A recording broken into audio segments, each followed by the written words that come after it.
আমাদের এখানে স্লোগান উঠেছিল বিভিন্ন জায়গায়, আপনি দেখতেন না, যে দেশের কথায় দুঃখ পায়, পাকিস্তানের গুণ গায়, এই তৃণমূল আর না। একাধিক ইস্যু নিয়ে বা অর্থাৎ বলা যেতে পারে যে এসআইআর ইস্যু নিয়ে কিন্তু বারংবার বিজেপির রাজ্য বিজেপির দিকে তীর ছুড়ে দিচ্ছেন শাসক দল। কিন্তু এরই মাঝে যেটা দেখা গেল যে এসআইআর করতে গিয়ে যে ভোটার তালিকায় সেখানে এবার বাংলাদেশি ছেড়ে পাকিস্তানি। এই মুহূর্তে আমাদের সঙ্গে আছেন বিজেপি মুখপাত্র রাজস্বী রায়। রাজস্বী, ভিশন প্লাস নিউজে আপনাকে স্বাগত। ভোটার লিস্টে বাংলাদেশি ছেড়ে এবার পাকিস্তানি, নৈহাটির ঘটনা। তো আমরা তো নতুন আবার কি, আপনারা এখন চমকাচ্ছেন। মমতা ব্যানার্জি অনেকদিন আগে বলেছিল তো, Bengal is a border of Pakistan. Bengal is a border of Pakistan Mamata Banerjee যখন বলেছিল তখনই বুঝে নেওয়া উচিত ছিল, আমরা তো তখনই বলতাম। পাকিস্তানের চ্যানেলে দাঁড়িয়ে আলোচনা হচ্ছে যে পাকিস্তানের বন্ধু হচ্ছে মমতা বন্দ্যোপাধ্যায়, কমিউনিস্ট এবং কংগ্রেসরা। যখন দাঁড়িয়ে এই আলোচনাগুলো হচ্ছে, যখন পাকিস্তান মমতা বন্দ্যোপাধ্যায়কে তার বন্ধু বলছে আর মমতা ব্যানার্জি বলছে Bengal is a border of Pakistan, তখনই বুঝে নিতে হয়। তাই জন্যই তো আমাদের এখানে স্লোগান উঠেছিল বিভিন্ন জায়গায়, আপনি দেখতেন না, যে দেশের কথায় দুঃখ পায়, পাকিস্তানের গুণ গায়, এই তৃণমূল আর না। বলছি 26-এর ভোটে কি কোনোভাবে কি শাসক দল তৃণমূলের মনে হচ্ছে হিন্দু ভোট থেকে তারা এবার বঞ্চিত হবে? কারণ কি আমরা ধর্ণা মঞ্চও শুনেছি বলতে শুধু বিজেপি একা নয়, তৃণমূলও কিন্তু হিন্দুদের বন্ধু।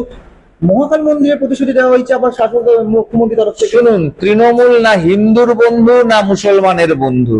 তৃণমূল শুধুমাত্র ব্যানার্জি পরিবারের বন্ধু। তৃণমূল ব্যানার্জি পরিবার ছাড়া, ব্যানার্জি পরিবার কেন্দ্রিক ছাড়া অন্য কোনো কিছু ভাবতে পারে না।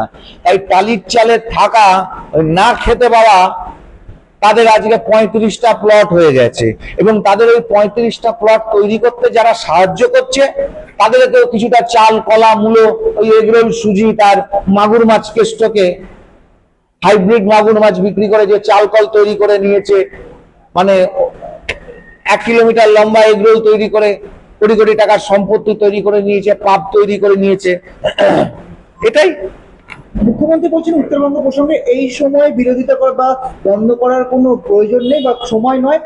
তিনি তার বই বিক্রির টাকা দিয়ে বা বই বা ছবি বিক্রির টাকা দিয়ে ডিজাস্টার ফান্ড করেছেন, সেখানে দান করছে। পাশাপাশি মেয়র থেকে শুরু করে বেশ কিছু বিধায়ক তারাও কিন্তু ফান্ডে দান করছে। আচ্ছা, বই বিক্রির জন্য কিন্তু তাহলে পরে ইনকাম ট্যাক্স দিতে হয়। মুখ্যমন্ত্রী আইটি ফাইল করেছেন তো, আগে আইটি ফাইলটা দেখান ভাই। বই বিক্রি করে উনি নিজের ঘর চালাচ্ছেন, বাড়ি চালাচ্ছেন, 35টা প্লট তৈরি করে নিয়েছেন, সম্পত্তি বানাচ্ছেন। উত্তরবঙ্গ ডিজাস্টার কি এমন বই লিখেছেন রে ভাই? কোন বই লিখেছেন? ঝুম্পা লাহিড়ির বইও এত বিক্রি হয়নি, মহাশ্বেতা দেবীর বইও এত বিক্রি হয়নি। মমতা ব্যানার্জি এমন করে বলছেন, কে কিনছে টাকে বইগুলো? এত বই মমতা ব্যানার্জির বই কিনছে কে? অ্যাং ব্যাং চ্যাং এপাং ওপাং ঝপাং কে পড়ছে ভাই?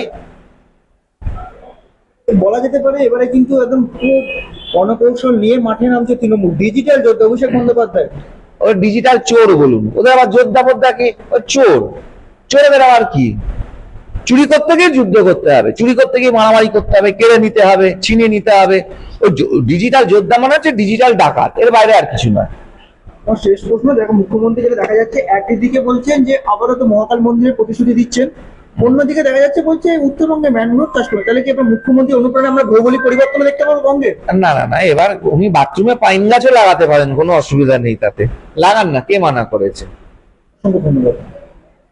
ধন্যবাদ। হ্যাঁ।